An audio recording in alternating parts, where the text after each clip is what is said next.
Welcome to the first ever episode of Behind the Whites, the brand new podcast from us right here, the Bolton FM sports team. I'm Jim Bailey, we've got Peter Johnson alongside me, and we will be joined later on by a little bit of Chris Hyder as well, who I caught up with earlier on this evening.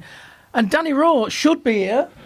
Well, I'm not sure if he's gone missing under the table, but so if you have seen a stray Danny Rowe roaming the streets, do let us know here at Behind the Whites. But this is our brand new podcast. It's going to be coming to you via the wonders of the Bolton FM website and, of course, Bolton TV on YouTube. So make sure you like and subscribe and all that jazz. And we'll remind you at the end of the episode. Now, what we're going to be covering, Pete?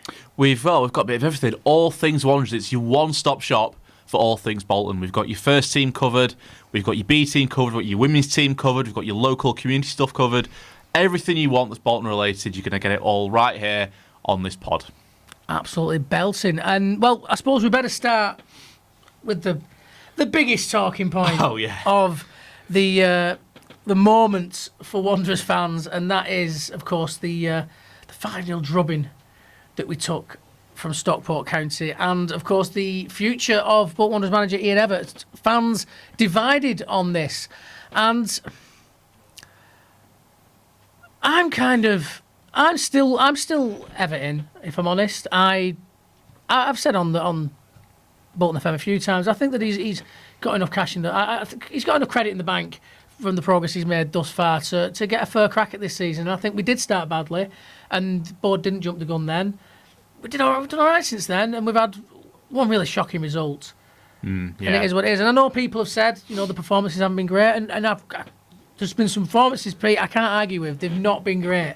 But football generally is a results game. If a team are playing really well but they're not getting results, the manager can still get the sack. If a team ain't playing great but they're still generally getting results, it's probably not going to happen that the manager's going to get the axe. Yeah, I agree with you, really. I mean, we should say for clarity, we've seen the Fleetwood game as well. We have, the yes. Street Motors Trophy. That's happened. This on a Wednesday. Bolton won that, but I think we're kind of under the impression that game doesn't really have much of a bearing, does it? We don't think that. We're kind of discounting that, and we're just going off what we saw really on Saturday and in the preceding league games. And we will talk. We will touch upon that game, but I think that the big the thing wider discussion is all about the Stockport game, isn't it, on the Saturday? And I agree with you really on Ever. I think whatever happens, if we don't get promoted, I think this is his last season anyway. Yeah, I think that's by his own admission as well. Yeah, so I think if we get rid of him now, I think he's gone at the end of the season anyway, and this is a side that he's built, and I don't think we've got a better chance of going up at the end of this season if we sack him now, because it is his squad, they are his players, it is his system, and you can argue built around that. You can argue that the players aren't playing and the system's not working, but I think just make the change of the summer, give it a good few months just to rebuild that squad, to reassess, to just grow again under a new manager. Give him the chance to see out this season. I do think, obviously, I think his relationship with a large amount of the fan base now is clearly irreparable. I think that's some of the reason why he's kind of on his way out. I'm not that convinced on the size of this fan base, because we see a lot these days through the echo chamber of social media, and you see a comment section popping off on Facebook, and there's like maybe 200-300 comments sometimes. Over 28,000 people fit in that stadium. What seems like a massive amount of people on social media isn't necessarily that many people in the grand reality, and I don't think that when we are back at the tough sheet, we're going to see the team walking out to boos. I don't think we're going to hear, the entirety of the stadium chanting Ever out or anything like that. I think it is still a minority, but I think they're very vocal. But I do think that I've got to the point now where it's not. I wouldn't criticise them, I wouldn't slag them off. I wouldn't say you're just being stupid. I get why they're angry. I get where that's coming from, and it is because we love this club. We love the club. They love the club, and you want the best for your club. And if you don't think that the current manager is the best way forward, then you're going to be vocal about that, especially in this day and age of social media. And I mentioned to Chris earlier on about how it gives you that platform, and what was once upon a time just talk over a few pints in a pub after the game is now broadcast to the world. And if somebody in Taiwan who's a Bolton fan sees it and agrees, they can retweet it, and suddenly it's spreading around the world rather than just around a table in a pub or conversations at work or with your friends and all that kind of stuff. But I just don't think that the situation is in any way unsalvageable for Ian Evatt. I think he's an inexperienced manager, and I don't want him to learn the lessons that I think because he has sort of stuff to learn. I think he'd openly admit that he does. He's not that far into his management career. I'd rather he learned them lessons with us so that we could benefit from him having learned those lessons rather than Wanderers sacking him learning the lessons and then popping up at another club, maybe in League One, and us watching them get promoted. And then suddenly in 4 or 5 years' time, he's doing a great job, at the top of the Championship, at the cusp of the Premier League or in the Premier League or something like that, and to look back and think, yeah, if we'd have just held on a little bit longer. And it's not like we're out of touch by any stretch. We're still points-wise still pretty close, and we'll have a little bit of a gander at the league table. But I still think we're well in touch, and I think it would just be jumping the gun at this point. I can understand why people are unhappy. I can understand why the performances haven't been what people want. And when you lose 5-0 to Stockport County, it's gonna really pee some people off. Yeah, and quite exactly. And I think it is the fact that it is a local rivalry, and we have already been beaten by them 5-3 in that FA Cup first round. They'll love it. I think the whole Stockport thing just makes it so much worse. I mean, of course, it was a terrible result. It's our worst result since we got beaten 7-1 by Accrington Stanley in that complete disaster of a season. We had that game against Huddersfield, and I was not happy at all about that performance because, again, it upsets me when Bolton Wanderers get tonked. I don't like it. But it didn't feel as bad by any stretch as getting tonked by Stockport County because it was Stockport County. I know, I get that, and I do agree with that. But what I do think, bigger picture, I think the situation was more desperate post Huddersfield than it is post Stockport. Agree, and I think it's just that emotion, and that's kind of the point. This is the strange thing about it. Obviously, it feels so much worse losing 5-0 to Stockport. I mean, losing 4-0 to Huddersfield felt bad enough. Yeah. But I think bigger picture-wise, we started the season, it was in such an uninspiring fashion. That 4-0 drubbing by Huddersfield, it felt like it was coming. And we were in the bottom 4, relegation zone. It felt truly desperate. And then it turned round before Saturday. We'd won 6 out of 8 in the league. We still won 8 out of 11 overall since that game. And it's another step backwards. But overall, we are in a better position than we were post Huddersfield. Absolutely. I'm just going to get the league table up here. I felt it was more expected that he was going to lose his job after Stockport. I thought Monday morning, I thought there's no way he's coming back from that. So I felt his job was more under fire after Stockport than it was after Huddersfield. Yeah, I did in the immediacy. I think that the overall bigger picture, we have turned a corner since that Huddersfield game. Because, like I said, that Huddersfield result almost felt expected at that point in the season. We've been so poor. They'd started so well. This Stockport one, it's embarrassing. Don't get me wrong. But it was one of them more left-field freak results that just kind of happens. And, no, it's not the first drubbing we've had under Evatt. We got beaten 6-3 by Port Vale. We got beaten 5-3 by Stockport. 4-0 by Huddersfield the other week. We didn't turn up in the playoff final. There are so many games you can point to that we've just not turned up, and you can't keep using the excuse it's just a bad day at the office because we've had so many bad days at the office over the last couple of seasons. And it seems to be when they count. It does. But I do think that Stockport result, it felt like a freak result. That Huddersfield game didn't, because just where we were at. So for me, I think overall, I do think we are in a better position clearly than we were a few months ago. And if I know it's conjecture, isn't it? But we've got to assume now that Evatt is going to keep that job. Yeah, I would imagine so. If he was going to lose it, he'd have lost it on Monday morning. Yeah, I wouldn't see the point of giving him a Bristol Street Motors game to save his So job. we've got to assume now that he's going to be in the dugout, certainly for Blackpool and beyond.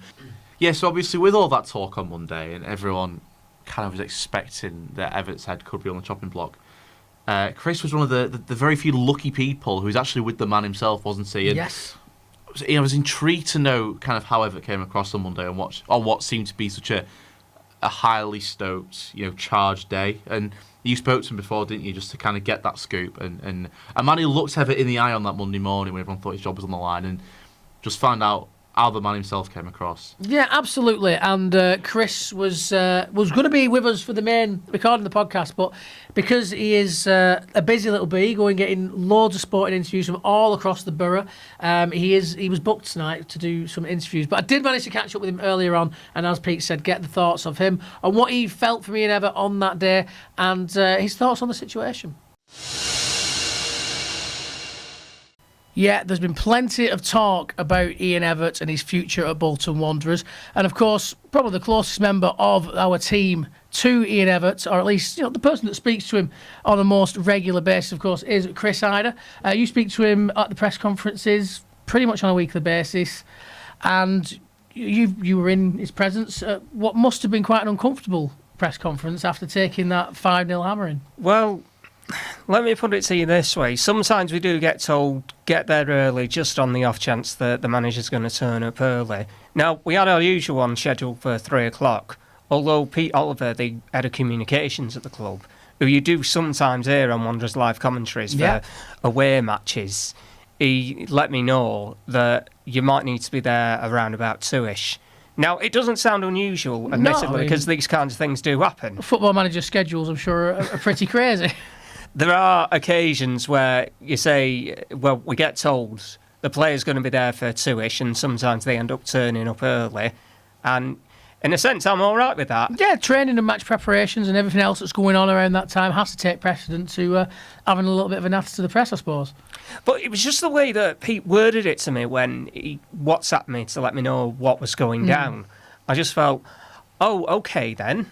That is quite an unusual manner in which you're telling me to be there a little bit earlier. Is something going down that you're not going to tell me about until I get there? Although, as it turns out, it ended up being a whole load of nothing. All it was we got there. Well, I certainly got there around about 1:30. Yeah. I don't think we spoke to Mr. Evatt until 3:10. Yeah, so pretty much as you expected. Yeah, more or less. But just the presser itself, if you heard it, I had to try and break him in gently.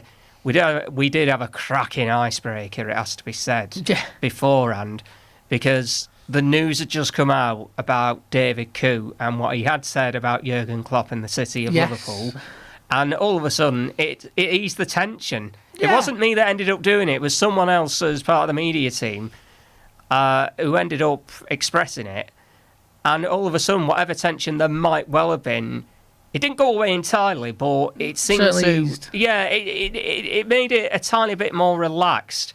But I was the guy who had to start it off for once, and I had to say, OK, I'm going to ease you in gently. Please tell me there's good news and there's no more injuries sustained from Saturday. I had to ask that because he had told me the week before, prior to Stockport, that that there had been a lot of illness going around camp. It did seem to be the case, didn't it? A lot of illness. But on the press conference, how did Ian Evatt seem to you?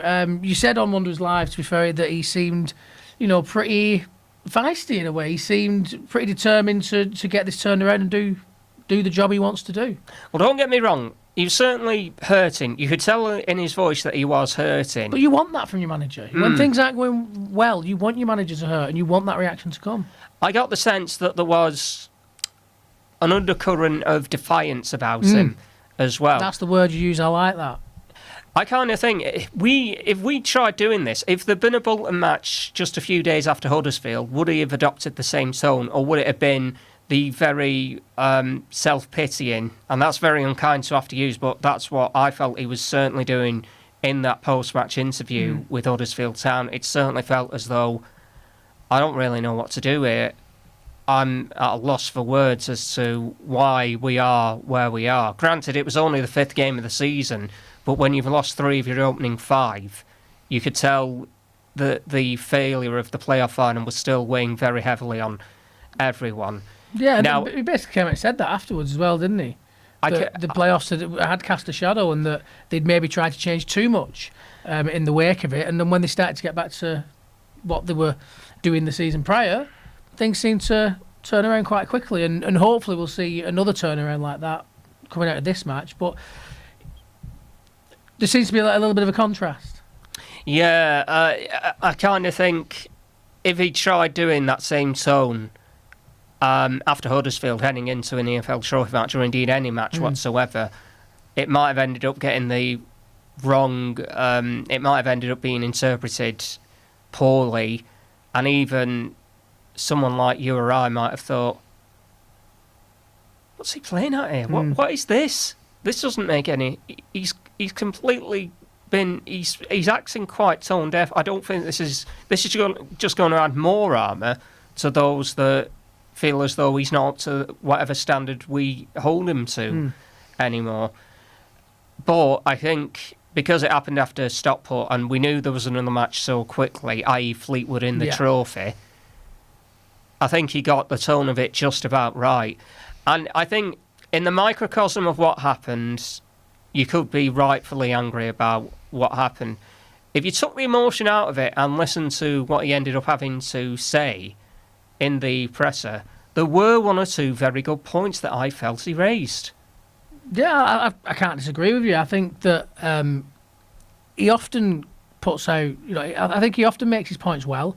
And I think that he does demand a certain standard. And I think that part of what went wrong in that game against County was that he didn't get those standards from the players. And I think he was quite clearly fuming about it. And obviously, as a football manager, you know that when the players don't perform, that it reflects poorly on you. That's just it's just the job description.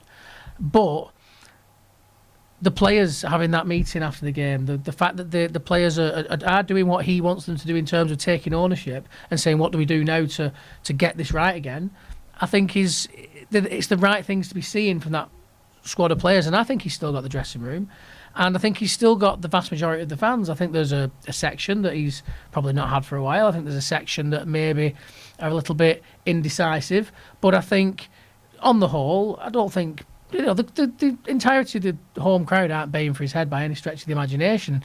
The Stockport County result, as you say, in a microcosm with that emotion, it's a local rival. It's a team that love to beat us. It's a team we hate to lose to. It stings that little bit more. It stung more than the Huddersfield game to me because it was Stockport County. But if you take that out of it, it's a bad result, but it is just a bad result. And we've had bad results and bounced back before. We're not in a terrible league position. It is what it is. I don't think it's, like I said last night on Wanderers Live, I think it would be jumping the gun to sack him now. And we know we've not got a board that seems to be hugely ruthless in that respect. So it doesn't surprise me at all that he's been given the time to get it sorted. It just feels like it's too easy to make the call to get rid of him. And if you listen to his post-match interview that he gave to Guy Clark, and we have to give our props to Guy because we knew Derek was not going to be available. Guy Clark, I thought, did a very good job alongside John McGinley last night for the Fleetwood game. He did end up saying, well, we want you to hit it long. OK, who to? Where to, exactly? And to be honest, if your manager is responding in that manner, it's not him being arrogant. He is genuinely asking to people who want to see a more direct method being used. All right, you've spoken about how you want it to be implemented, or you've spoken that you want it to be implemented, I should say. How? It's not as straightforward as you're trying to make it out to be. I don't think the team's necessarily set up for it. Maybe it is a matter, if we want to mix it up like that, of having another striker that is a big lump of a target man who will literally just be there, stand there for when we want to go long, and you feed it into his feet or you knock it to his head and he goes to the flick-ons in that kind of Davies style. But again, players that can do that at an adequate level for where we are right now, they aren't 10 a penny. They're not going to come for free, and I think that is something that we've always got to remember, that we are a team that has always had to cut our cloth accordingly. All I'm thinking is, right now, you might not be favourable at all towards Ian Evatt. I can't understand that. But it's a very vocal group of fans who, unfortunately, I think are taking the easy route. And because they're so wrapped up in the emotion, I wish they'd step back just a little bit. What I do wonder at times, what would these people be like if we didn't have social media? Would they feel angry and then think about writing a letter, and by the time they got to the letterbox, Yeah, well, it's that old school thing, isn't it? You go down, you speak to your friends down the pub later on and rant and rave about it, and then you go home and that's the end of it. Because you've not got that platform. But with social media now, it's so easy to put your opinion out there. And I'm not saying that the people that ever out are necessarily not entitled to that opinion or are necessarily even wrong. I think it's a very subjective thing. I personally think that, as I've said previously, and I'll probably say again on this podcast when we've got when the rest of the team here, that he is somebody that I think has got enough credit in the bank from the progress he's made thus far to get out a fair crack at this season. And I think if we got rid of him at this point, I don't think he's had that fair crack. I think he does deserve a little bit more time. I think, is he the perfect manager? Of course not. He's managing Bolton Wanderers in League One. You're not going to get the perfect manager because the perfect managers are at the top of the Premier League. That's just the way it goes. But I think he's a manager with a hell of a lot of potential. We forget sometimes, I think, how inexperienced he is. It's his second job. And up until the playoff final this summer, he had never experienced any type of real failure in his career. So does it surprise me that some people think he comes across as a little bit arrogant? No, he's earned that through the success he's had in his career. But will it rub some people up the wrong way? Yeah, of course it will. But if he's not like that and he comes across as not having the confidence to carry the job, then that's going to rub people the wrong way as well. That's just it. You can't please everybody all the time, and I think he has deserved a bit more time to get this right. Yeah, I don't really have anything else to add to that point. We'll keep everybody covered on Bolton FM and right here at Behind the Whites, and we'll just have to hope that we don't get loads of injuries like we did last season. No. I just think that his track record thus far has been that good for Bolton, and people might look at last season and say, well, we bottled at Wembley, and yeah, maybe we did. But from where we took over, progress every season, we've never, until that playoff final in May, and I said this to Chris earlier, he's never tasted failure in his career. And people say, oh, he's arrogant. No, he's confident because he's never failed before. And this is the first time he's had to deal with it. And has it rumbled him? Has it, not rumbled him, that's the wrong word. Has it maybe shook him a little bit? Probably. I think it probably would me. I think it probably would most other people. But once it did, and it seemed to get to that breaking point of that Huddersfield game, head back on, let's be sensible at this. And I feel that he took a step back and was like, hang on, why am I trying to change everything off the basis of one game where we didn't turn up? Well, I do think that Ian Evatt this season, I feel like he's become a little bit more uncomfortable making those tough squad decisions, those tough tactical decisions. I feel like there's a little bit of a siege mentality. He's under pressure, like I say, the first time in his career, and he seems a little bit shorter on confidence to me, or quite a lot shorter on confidence than he has in previous seasons. And when you're in that mode, who do you turn to? The people that you feel you can trust and you've relied on. But I mean, maybe that's part of it. I think from a tactical, from a personnel perspective, we've seen he insists on making those substitutions on the hour every game pretty much it seems. And I did a little bit of digging. These aren't. We've got these four high quality attackers that we've paid good money for. So you can tell who's the proper journalist here, by the way, and who's just a presenter. McAtee. And we're familiar, aren't we, with the idea that whoever starts out of those four at some point is going to come and be replaced by others, and that's a pattern that we've seen emerging. But it almost seems habitual now. They're not impacting the game. I mean, Charles has started most of them. He's clearly still the preferred striker. He's come on as a sub 3 times and scored twice. Collins has come off the bench 6 times, not scored, not assisted. Adabia's come on 8 times, scored once, not assisted. McAtee's come on 6 times, no goals, no assists. These aren't players who are coming on to change the game. These are players who are coming on just because it's what Ian Evatt's used to. It's what he feels comfortable doing. They're not tactical changes, not substitutions that are really impacting the game or changing the game. I think it slows us down at times, if anything. I get the impression it's more rotation and trying to keep people fit. But I would also say to that, the top sides in this league, a little bit of look at this as well.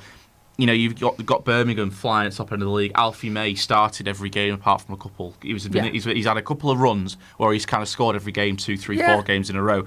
Yeah, but I think again you've got to kind of take Alfie May. No, I appreciate it. But what was he, 17 million or something stupid like that? Yeah, he was. But then you look at Wickham. Then Wickham are top, and they've got Richard Cohen up top, and he's started pretty much every game. Got a great eye for goal. 2, 3, 4 games in a row he's hitting the back of the net. Louis Barry. Quayne Poku, top scorer at Peterborough. These are players who are starting week in, week out. They're getting the confidence up. They're getting an eye for goal. When you've got 4 strikers and you're just trying to rotate them all the time, it's difficult for any one of them just to get a good prolonged period where they're in a purple patch in front of goal. And I think Ian, at some point, I think he's got to commit. Rather than just rotating them almost for the sake of rotating them. I don't think he knows what his best squad is, and he's got at some point, I think, to settle down. He's got from this system we're going to play. These are the strikers we're going to use from the start, and then these are the ones we're going to keep in reserve if we need to change things. Yeah. But rotations, it's great. It's fantastic. We've got that depth. We've got 4 quality players, but I don't think we're getting the best out of any of them because there's no competition either. Because they all know they're going to get minutes anyway. If you tell them, if you tell the 4 of them, right, Charles and Victor, you're starting every week. McAtee, Collins, you've got to fight like hell to get your place back in the starting 11 to get, to even. You'd hope for a reaction, wouldn't you? You want a reaction, but they all know that they're going to get minutes. They all know that there's this nice, friendly rotation thing going on. I think they need a bit of competition because I don't think they're getting the best out of themselves. I'm not sure they're getting the best out of each other, really. It's all a bit matey now. He don't want anyone on the wrong side of him. I think it does give the impression, doesn't it? And this was a chat we were having on Saturday about whether he's lost the dressing room yet. And to me, he's a man who's fighting like crazy to make sure he doesn't lose a single player. Because I think as soon as maybe one turns and gets the nose out of joint, I think maybe the worry is that others follow. And he's got to start.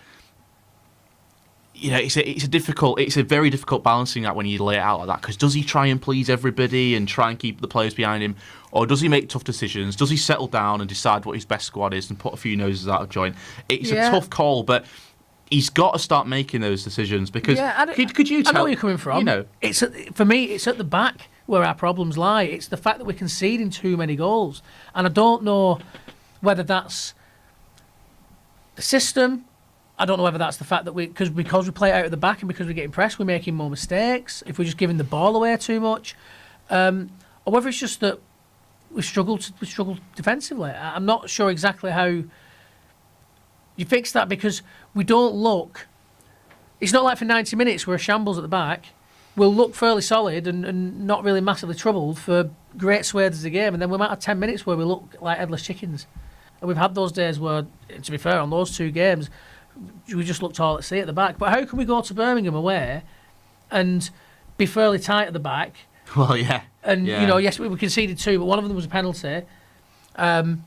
We look compact, we look solid. But how do you go to Birmingham, concede 1 from open play, but then go to Edgeley Park and ship 5? But this is another, I think, still probably our most competent performance this season was that win against Crawley. We have 32% of the possession. Yeah. Completely but we looked different dangerous approach. every time we got the ball. We went down their place. Obviously, smaller pitch, probably worse pitch. Yeah. Away, well, they've got the backing of the home crowd, all that sort of thing. And it was, roles reversed. And they had all the ball, but we were the ones who, were more direct. We're the ones who created the chances. We're the ones who found the back of the net when they couldn't. And then the Birmingham one as well. I know we lost the game, but like you say, we kept it tight. I thought generally it was a professional performance. I know a lot of people moan about the tactics, but when you go 3-0 down to a wonder strike after 1-0 down to a wonder strike after 3 minutes, tactics kind of out the window almost. So, And with that amount of the game left, you can't then just go with reckless abandon and go, well, let's attack to try and equalise. Because if you ship 2 more goals in the next 10 minutes because you've bombed forward, then suddenly you are looking at a game where it's damage limitation. It's like, are we going to ship 5 or 6? But I think it demonstrates that there is something to be said for being a bit more cautious sometimes. conceding possession, being a little bit more cautious, and it's where you can see. Say we play on the counter attack. Say we let the other team have the initiative, have the ball, bring the game to us. Got a much less exposed back 3 behind us. It's not going to put the pressure on Santos because I don't get the impression that Santos, for example, I know Dacres Cogley has played in that back 3 a few times. I'm not sure they've ever really warmed to this style, really. They're very physical, what you want from a defender, but in terms of playing out the back... Well, for me, Santos often is one of the best passers of the ball for a defender I've seen at this level. But then there's other games where it's like he's just forgotten how passing works, and he's giving it away all the time. And I'm just not sure whether it's a confidence thing or whether it's in big games he gets that little bit, the nerves get to him a little bit. Because I think the worst performance I've seen from him was that second leg of the semi-final against Barnsley. God, yeah. Where it just seemed like everything he did, he just couldn't seem to happen for him. You could see how frustrated it was making him because he knows he's way better than that. And maybe there's an element of that when things are maybe the pressure's up or things are going against us. Maybe he's not as comfortable. Well, the rebound kind of got started in the Bristol Street Motors Trophy. Let's call it a soft launch. Yeah, because of course it wasn't a league game. But Bolton Wanderers 2, Fleetwood Town 1 at the Tough Sheet Community Stadium. As I say, in the Bristol Street Motors final group stage game. Wanderers through to the next round of the competition. So who knows? Could be another trip to Wembley, and we could be 3-time winners of the trophy. But we'll see how all that pans out as the season progresses. But look, not a classic by any stretch of the imagination. But I mean, we've made heavy work, haven't we, at this group stage? Yeah, it's fair we have. to say. But we've got it over the line, and that's the most important thing. There were a few changes, and there were definitely positives. I know the second half was a little bit scrappy, but some definite positives to come out of it. Aaron Collins, absolute screamer for the first goal. Very casual about it after the fact. He was, wasn't he? Celebrate. It's a worldie, mate. I'd still be like getting up on YouTube to show people now if I'd ping that in. I know he's got a good few collections to his name, but it is what it is. But a really, really good finish. Fleetwood, we come out second half. We've let them back into the game, and it's all got a little bit scrappy second half, hasn't it? I mean, you said, didn't you, while we were watching the goals back, obviously in preparation to do this, which you spoke about the defence before. You spoke quite strongly about you think that our weakness is at the back, and it just looks like such a general kind of miscommunication, doesn't it? And it's not the first time we've seen that. Just everyone kind of looking at each other like, an whose fault is organisation that? and communication is so keen in the back line. Probably more than any other line of players in the game. Oh, absolutely, yeah. And if there's just something slightly amiss there, then you are going to get errors. You're going to get mistakes, and that's what needs to be, definitely needs to be cut out for me. But we saw maybe little bits of that, but we didn't, two defenders got absolutely turned inside out when Fleetwood scored. But when they did, the finish wasn't a great finish. It took a massive deflection. It's bounced in past Baxter, who had no chance because he was already going the other way. So, a little bit of luck maybe about it, but the turn took out two of our players was absolutely fantastic. Fair play to him. But we didn't then take the game by the scruff of the neck, but we got it over the line. A late goal. Again, Aaron Collins getting the second goal as well. But you've been waxing lyrical about Sonny Sharples-Ahmed, haven't you? Sharples-Ahmed, that ball for the second goal. Just a deep cross. I do love a deep cross like that. It's right in the corridor of uncertainty. The keeper doesn't know what to do. You can actually see the goalkeeper start to come out for it and then think, oh, bit too far. Actually, no. And by that point, he's out of position. It's nodded back across. And it's just tapped in, really, by Aaron Collins. But it was all about the ball from Sharples-Ahmed. Stunning, wasn't it? And going back to Collins, and going back to what I said before, that sort of performance, if you start, I know it's, against Fleetwood, it's a Bristol Street Motors Trophy, but that's a sort of performance. Plays full 90, gets a couple. He should be starting the next game now. Yeah. Give him a run. I'd give Sharples-Ahmed a run, And Sharples-Ahmed as well, yeah. Maybe not starting him, but I'd bring him on. I'd be starting to try and blood him in the league. He looks like the next person on the conveyor belt, doesn't he? If he can do that against the League 2 team, I will give him half an hour to show me what he can do against a League 1 team without a shadow of a doubt. And I know that it might be seen as a little bit of a gamble if he's not quite ready. And obviously, Ian Evatt and the rest of the staff at Bolton Wanderers will see him day in, day out in training. But honestly, if he plays in the next 3 games some part and he doesn't do a right lot, but he puts 2 balls like that in that result in goals, play him every week. Because what an absolutely stunning ball that was. He's clearly got talent.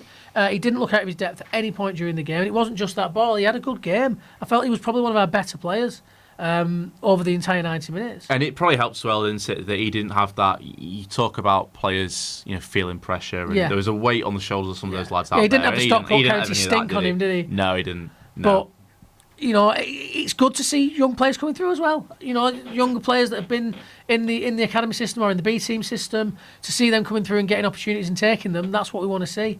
And I know there's other players in and around that B team squad that fans really want to see given an opportunity.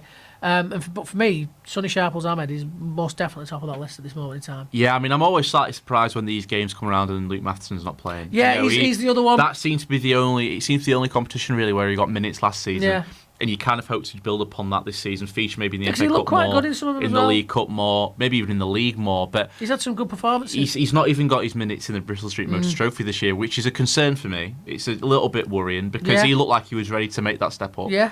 I was surprised in the first place, really, that he was only limited to minutes in that competition. He seemed to me kind of a ready-made player just to kind of build into the squad, and it's just not really happened. But hopefully, but again, we don't see them on the training ground. We don't see them interacting with the rest of the players around them, and if there's a disconnect or whatever.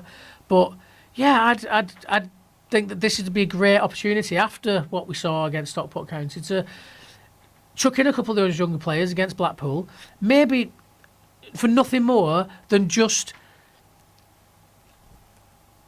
a bit of a kick up the backside for the players that have been replaced to say, look, your place isn't guaranteed, and we've got these players coming through, and we will give them a chance to replace you if you don't perform to the standards I want. Yeah, and exactly that thing that I was saying before, making those big decisions.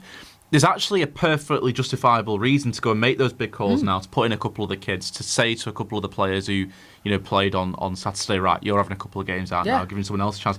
He's got that pretext now to make those decisions and make those changes and make those statements. So I would like to think he'll take it. I know Blackpool, on the face of it, Blackpool away, again, a bit of a derby game, a bit of a grudge match on the back of, I know, obviously on the back of the Fleetwood game, but more importantly on the back of the Stockport game. It's a tough game, and if he doesn't win that again, it's not worth thinking about, really. But he's got the justification now to make those changes I think he needs, because if you keep doing it's sign of madness, isn't it? If something's not working, you keep doing it over and over again. I can't remember the exact quote, but you know what I mean. You can't keep repeating the same thing and wanting different results. So he's got that. Everything's there. Everything's laid out in front of him. There's a tailor-made excuse there to go and make those changes. Put in Sharples Ahmed from the start. Maybe he won't really, but maybe include the likes of Luke Matheson instead of Dacus Cogley, who is playing through illness, through poor form, through everything. For whatever you throw at Dacus Cogley, whatever Dacus Cogley throws at illness, bad form, playing week in week out. Maybe make that change. Put in Matheson at wing back. Whatever it happens to be, he's got reason now to make those. So hopefully, I would like to think, rather than shying away from that, I would sort of hope that he steps up to the plate and makes those. I wouldn't be making 7 or 8 changes, but 1 or 2 to just put the cat amongst the pigeons a little bit. See if you get a response when they get back in the side, or you might put in a Matheson or a Sharples Ahmed, and suddenly you're like, oh, they perform really well. Actually, I'm going to play him instead of you. You never know, do you? So it'd be great to see that, and I think that the fans would love to see some of those younger players get an opportunity as well. And I think that to those who doubt Everts, to the naysayers and all of that, I think that it would show, again, it would send the message that it's not that I'm not trying new things. It's you've got to. I think sometimes perception is reality, and I think if you just seem to be trying to do something, it can keep that little bit of why is he not doing something at bay. So I think it'd be a great shout, especially on those 2 players specifically, and because the players that I think I've been wanting to see get a bit more of a chance. So let's see what they can do, and at a league level, because the only way to find out really is the acid test of chucking him into a league game.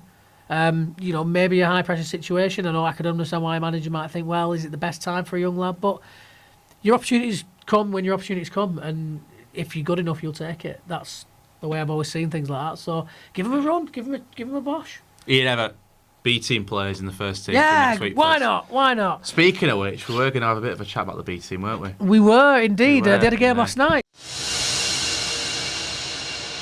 They did. They played last night, and because obviously injuries. Well, again, it'll be a couple of nights by the time you're watching this. Because of injuries, illnesses, international breaks, the B team squad was fairly depleted. Obviously, we saw the likes of Sonny Sharples Ahmed started. The bench was kind of populated with B team players. So there were a number of academy graduates stepped up for the B team game against Rotherham last night, who incidentally, because they're not playing, the cheeky gets. They put basically their whole first team into the B team last night. So Bolton have got half a B team and half their academy team, and Rotherham have got every single one of Rotherham's starting 11 last night had played in League One at some point already this season. So it's no surprise that they won 4-0. But the shame I know, Shame, yeah. Jimmy. It's outrageous. Sad gets. But I know. See, didn't they? Like, oh, they've got half a team. Let's put Fuss in and let's go and have a bit of fun. Who's that helping? I know, yeah. Bit of common sense, please. I know, yeah. But so that was the first. That was the B team, rather, not the best night. Rather out than for going them, on the boo list now. They're out of the Central League Cup as well. They've ended the group stage with a win, a draw, and 2 defeats from the 4 group games. So they've not progressed to the semi-final in that competition. They did made a good account of themselves, though, to all intents and purposes. 4-0 at finish, but it was only 1-0 after 65. A couple of good saves from Dallymore. Against senior pros. That's Dallymore got stuck first in. team senior pros couple as of well. blocks and. Yeah, unfortunately, the game just ran away from them a bit. To be fair, though, Wilson. I bet they'll have got a lot of experience out of playing against those players that have, especially the lads that have come up from the academy to fill in for those players that were involved in the first team squad. I think it'd be a great experience to be against those men's footballers, to be playing against people of that level, because if you want to get better at something, you do it with people that are better than you. And you will learn how to be better. So hopefully it's some good development for the players involved in that. But yeah, come on. Back to normal business anyway on the 19th of November against Huddersfield B. Maybe it'll be Huddersfield A. We never know. You never know anymore. You never know. They could put out the full starting 11, but I doubt it. Back to normal business with Huddersfield, and they'll probably have more of the usual players available as well. So I imagine, should be a bit of a closer game. But yeah, it looks like easy for me to say, an anomaly against Rotherham, who put out their first team up against Bolton's half a B team, half an academy team. So yeah, well done to you, Rotherham. Yes, it's like that come down with me thing. Oh yeah. Isn't it, that meme? Enjoy the 4-0 win. All the grace and decorum of a reversing dump truck or whatever. Exactly. That's Steve Evans in a nutshell. Yeah, pretty much. So there you go. There you go. Well done, Rotherham. There you go. Making enemies on the first episode, right? And of course, we've got the first team. We've got the B team. But this season, Wanderers have got a senior women's team. We do indeed. Yeah, pulling up trees as well. Yeah, just win it all the time. We do have some news regarding the women's team that was released today, which was our recording day of Wednesday. Now we'll look back on Wanderers' 6-1 win against Radcliffe women from the previous game, but in the next game they were supposed to be taking on Radcliffe reserves in a cup competition. However, bad news. Bad news indeed. Wanderers women have progressed. Well, good news in a way. I've got good news. I've got bad news. Is how I should have pitched this section. Go on then. But the good news is that Wanderers women have progressed to the quarter-final of the County Cup.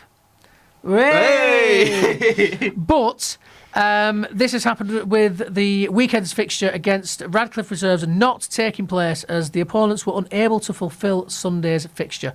As a result, Miles Smith's side have been given the victory and will make their way into the next stage of the competition. I mean, that's not bad news, is it? That's No, not bad news at all. but if you were going to go to that game, it is bad news.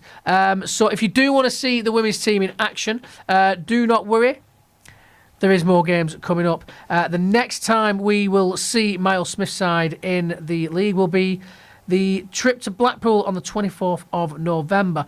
So if you want a little bit of an away trip to Blackpool with the women, you could do a double, couldn't you? You could go and see the women, go and see the men. Could indeed, yeah. Two trips to Blackpool. Exactly. But there you go. So we are in the last 8, though, which is good news.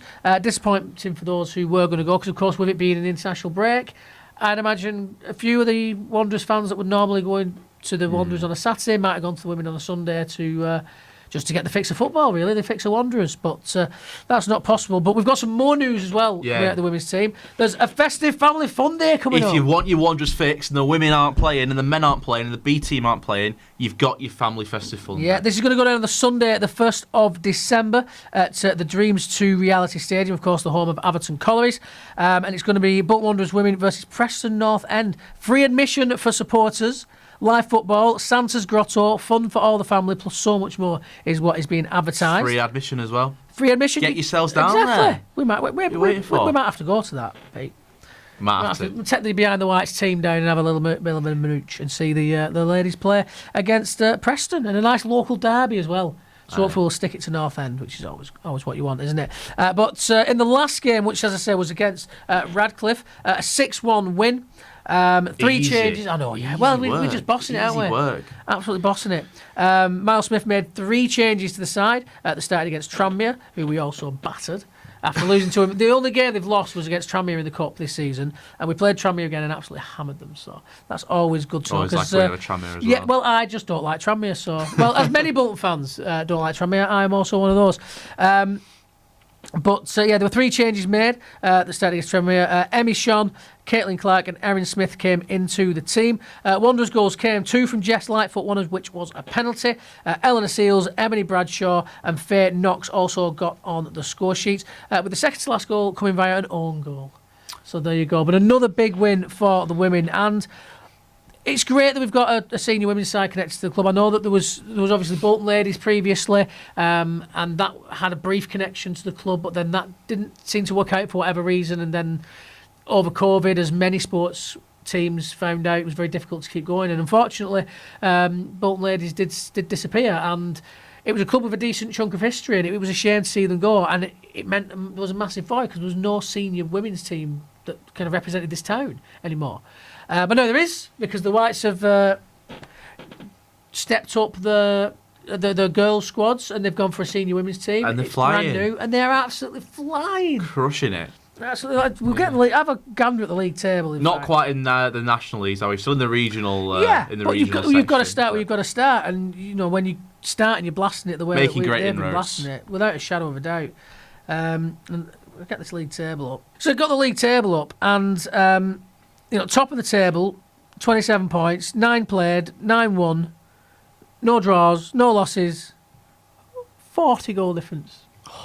40 goals in 9 games. They're absolutely killing the Division 1 North. Penrith AFC ladies aren't too far behind, although they have played a game more, with 24 points on the board from 10. Maybe have to look out for Accrington Stanley women, who've only played 6 games and have won all of them. So they do have 3 games in hand over us, and it is a 9-point gap. So they could close that gap, theoretically.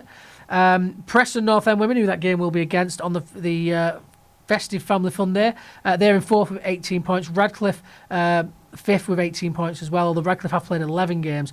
When you look at the fixtures played, it's a bit crazy. Yeah. 9, 10, 6, 8, 11, 8, 8. It's proper regional league stuff, It is, isn't it? but that's what happens with your local pitches and things like that. It is what happens. But it's great to see that the girls are absolutely killing it in Division 1 North. I don't think it's too tempting fair to say that I should expect we'll be playing in Division High next season, the way things are going. So, touch wood. Is this table made of wood? Yeah, that's close enough. That'll do. Might be veneer, but it's close enough. But hopefully we'll be in a Division High next season, and we'll start that climb up the pyramid. And it'd be great to see the women getting closer and closer to getting up into the WSL, because I don't mind going watching a bit of WSL. I feel like it's a very different experience to go and watching a men's game, but it's a good experience. It's just that I want Wanderers to go and be part of that party. You know what I mean? Yeah, no Wanderers, no party. Exactly. So hopefully we'll see that progression over the next few years, and we'll get up there at some point. Well, that is all for the first episode of Behind the Whites. Look, we hope you've enjoyed it. Do let us know what you thought in the comments. If you do just want to compliment how great looking me and Pete are, that's absolutely fine. Yeah, please. But lots of them. Yes, lots of them. But if there's anything you want to see, if anything you want to hear from us, if you want to just give us your opinions on anything we spoke about tonight, Ian Everett, the performances, the women's team, the B team, just let us know. We'll try and include as much of that as we can as we go on. We're going to try and make this the best Wanderers podcast we possibly can for you. So do get involved. We would absolutely love to interact with you. And of course, don't forget to like and subscribe. We're going to have some socials coming your way very, very soon. So keep an eye out for those as well. And hopefully you've enjoyed it. Yes, indeed. And it won't just be us two every week as well. We'll hopefully have Chris back on side for the full thing next week. And a bit of Danny Rowe as well. Hopefully remember this time. You would like to think so, wouldn't you? But we're full of ideas, aren't we? We want to get this first episode out, get the show on the road. But there'll be lots more to come from Behind the Whites over the next few weeks. Absolutely will be. And hopefully we'll swap this lovely squeaky chair out for a nice silent one next time out. But until then, just keep getting behind the Whites.